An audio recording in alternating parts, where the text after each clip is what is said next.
La méthode No Yo-Yo by Beauty Sané vous présente ce programme.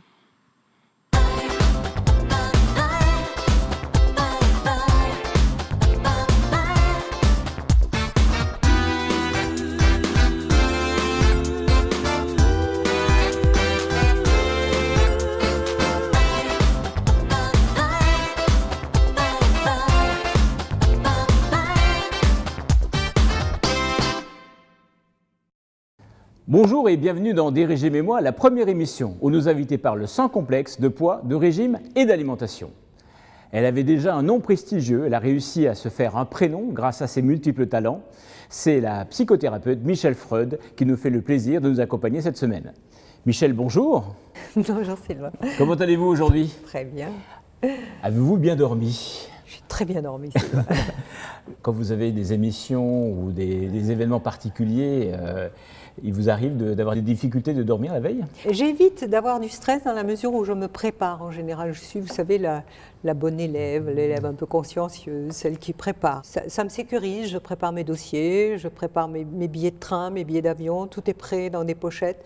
Donc c'est mon rituel de sécurisation. Donc le stress ne me gagne pas trop par rapport à cela.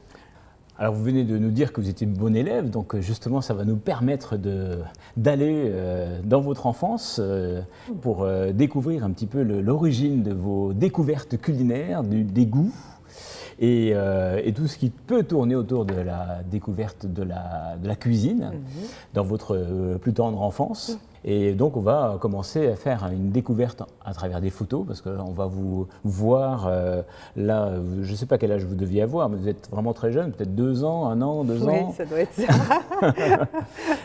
Donc là, vous êtes en pleine forme, vous preniez soin de petits chatons. Petits chatons, oui.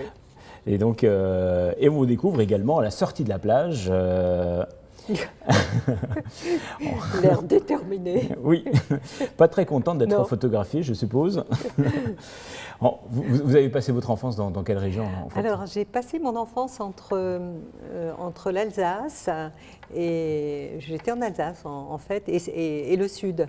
Ma mère habitait le Sud, ma grand-mère habitait en Alsace et puis mon père habitait en Angleterre. Donc j'avais, pendant les vacances scolaires, je partais chez mon père en Angleterre et souvent chez ma grand-mère. J'ai passé une bonne partie de mon enfance d'ailleurs en Alsace. Où ça? Dans quel coin? Du côté de vers Colmar. Colmar, donc Oui. dans le Haut-Rhin. Dans le Haut-Rhin, oui. Vous connaissez? Oui, je suis alsacien moi. Donc, Nous avons oui, des une très origines belle, communes. voilà, très belle région, Colmar. Oui. Et justement, quels sont vos premiers souvenirs gustatifs et olfactifs que vous puissiez avoir en mémoire? Alors avec ma grand-mère, c'était les gâteaux. Ma grand-mère, qui était alsacienne, allemande, alsacienne, adorait faire les gâteaux de Noël.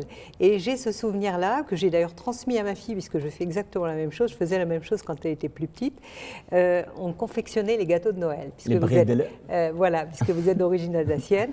C'était des moules en porte-pièces. Et Oui. dès la Saint-Nicolas, on mettait ces gâteaux dans des boîtes en fer. C'est ça. Et on allait ensuite avec ma grand-mère, qui était une dame patronnesse, qui allait dans les hôpitaux, les orphelinats, et on allait distribuer les gâteaux pour des personnes qui n'avaient pas de visite. Et on a fait ça, j'ai fait ça petite avec elle, et dès le début décembre, on préparait donc cette montagne de boîtes. Et j'aimais beaucoup parce que chaque fois qu'on allait voir les sœurs dans les hôpitaux, il y avait un petit cadeau pour moi aussi. Il y avait un petit intérêt quand même. Un petit intérêt, et en général, c'était des friandises aussi. Et avec ma mère, c'était différent. Ma mère était une excellente cuisinière et elle avait un très grand jardin et elle travaillait tous les produits du jardin. Et on mangeait énormément de légumes et tous les produits du jardin. J'adorais ces journées, ces repas dominicaux où on mangeait tous les produits maison, en quelque sorte, du potager. Et papa, alors papa, c'est un grand gastronome. Mes parents se sont rencontrés d'ailleurs sur la Côte d'Azur lorsque mon père faisait un stage de cuisine au Martinez. Mon père a écrit énormément d'ouvrages, dont des livres de cuisine, et il a été conseiller du Ritz, du Hilton, de grands restaurants à Londres. Il faisait une cuisine absolument incroyable, et il était un petit peu, vous savez, le Jimmy Oliver, puisque je me souviens, il y avait une cuisine laboratoire dans la maison à Londres, et toutes les semaines, la BBC venait le filmer pour ses émissions de cuisine. Des précurseurs, en quelque sorte. Voilà, exactement, exactement. Vous avez en mémoire des spécialités par rapport à ces différentes régions que vous avez parcourues, des spécialités locales, que ce soit en Alsace, dans le sud ou en Angleterre? Oui, alors mon père faisait merveilleusement bien le gigot de 8 heures. C'était absolument exceptionnel. Vous faites le 7 heures. Moi, j'ai fait le 7 heures, et lui faisait le 8 heures.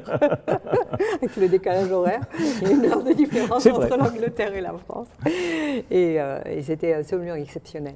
Ma grand-mère faisait donc ces gâteaux absolument géniaux, et la choucroute aussi. Elle faisait une choucroute au four.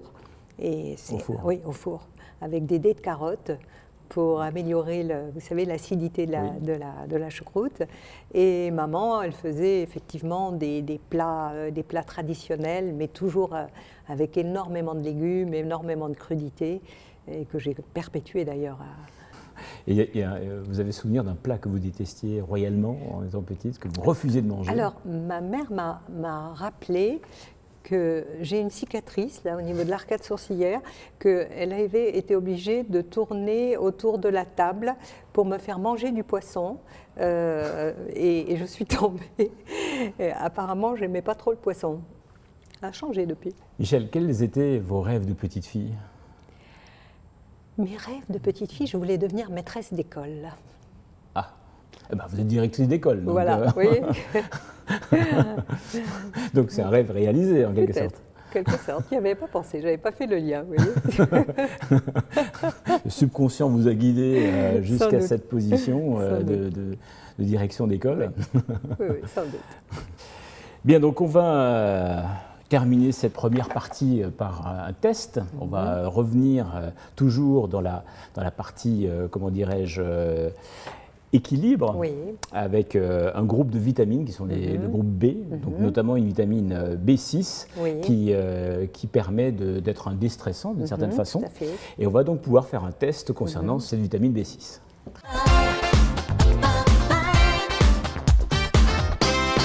Eh bien, Michel, ici nous avons des aliments qui sont riches en vitamine B6 et il va falloir les classer du plus riche en vitamine B6 au plus pauvre. Donc, nous avons d'une part des céréales petit déjeuner, nature, du blanc de poulet, de l'ail et des pistaches grillées et salées. Donc, d'après vous, quel est l'aliment qui est le plus riche en vitamine B6? Alors, c'est sans conteste, il me semble, les céréales. Donc, céréales en premier. Voilà. Ensuite, je mettrais peut-être le poulet. Le poulet en deux? Le blanc de poulet. Non, je mettrais les pistaches en deux. Oui. Donc vous doutez entre l'ail et... Oui, je doute entre peut-être le... On peut peut-être... l'ail peut-être. Vous voulez appeler un ami, demander l'avis? J'ai le droit d'appuyer sur moi. Alors, on recommence. Donc, les céréales, les pistaches, le poulet. Le poulet et l'ail. Et l'ail. Voilà. Alors, la bonne réponse est roulement de tambour. Donc, céréales, vous avez deviné, c'était là, vous n'avez pas du tout hésité une seule seconde. En deux, bien sûr, les pistaches. Et bien, ensuite, c'est l'ail.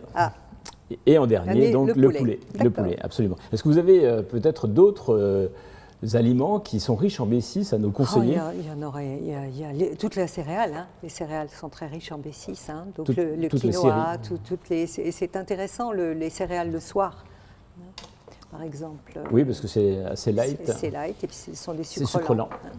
Comme on l'a déjà évoqué. Voilà. Eh bien, Dirigez-moi, c'est terminé pour aujourd'hui. Et merci beaucoup pour tous ces précieux conseils. Et donc, on va se retrouver demain, parce que là, on a plein de choses à digérer et à éliminer. Justement, demain, nous allons faire du sport en votre compagnie. Et nous allons terminer cette émission, comme à chaque fois, avec le conseil bien-être Pour un sommeil de qualité, il faut respecter des horaires réguliers, même les jours où on ne travaille pas. Pouvez-vous nous expliquer pourquoi, Michel, c'est important de respecter les horaires? Alors, c'est important pour réguler l'horloge biologique, tout simplement, hein, pour qu'elle puisse se caler toujours avec un même équilibre, aussi bien au niveau des horaires de repas que des horaires de coucher. Eh bien, merci beaucoup. Bonne soirée, bonne journée et à demain.